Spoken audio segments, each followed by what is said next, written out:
Okay, how did Larry Chung go from 0 to 100,000 subscribers in just 1 year? Talking about stocks with PowerPoint presentations. I watched dozens of his videos to try and uncover his secret, and guess what? It's all in his hook. So watch this entire video to figure out what this trick is, how he utilizes it, and how any niche can use this formula to replicate his success. Okay, so I found two things in Larry's intros that were super effective. The first thing he does is he fulfills the value that's promised in the thumbnail and title by giving a little details about what's to come. And the second thing he does is previewing what is going to happen in his videos. What this does is it creates a sense of anticipation with his viewers and gives them a reason to stick around. Why do these strategies work? Well, there was a study done by the University of California, Santa Barbara that found out when people preview the content they're about to see, they're more likely to be engaged and more likely to watch. Additionally, there was a study by the University of Pennsylvania that found that when you provide immediate value to your audience, they are more likely to stick around because now they're going to be more invested in what you're talking about because they're going to feel like they already gained something that they were promised. But believe it or not, he does even more than that. He creates a sense of urgency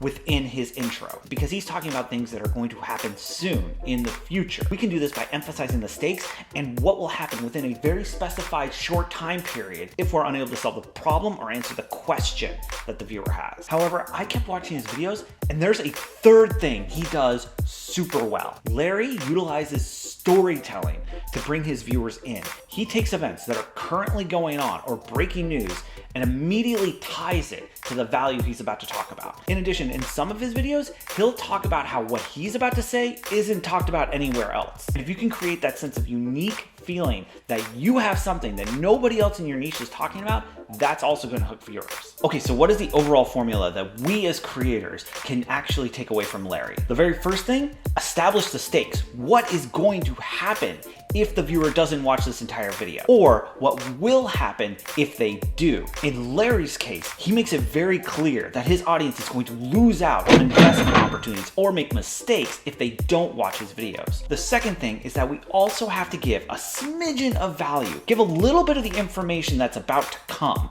but hold back on all the critical stuff to give people a reason to keep watching. And finally, sometimes you have to spell out exactly what you are going to talk about in your video so that it gives people a preview of what is to come and what to expect. The one thing I would say that Larry doesn't do a great job at, that I would never recommend to a new YouTuber though, is his intros are anywhere between 90 seconds to 2.5 minutes long, which for most people is way too long. I think it works for his target audience because he's already making 30-40 minute videos, so there's a huge investment in that. But for most of us creators who have videos that are anywhere between 3 to 7 minutes long, I would say keep your intro 15 to 30 seconds long. The problem with all of this though is that it's missing some crucial components that help a lot of YouTubers, which is all the editing tricks that can go into that, such as transitions, motion graphics, B-roll, sound effects. And Creative Explained is a master at retention, especially early on in a video. And if you really want to up your retention rate, you have to check out this video right up here to see exactly what he does.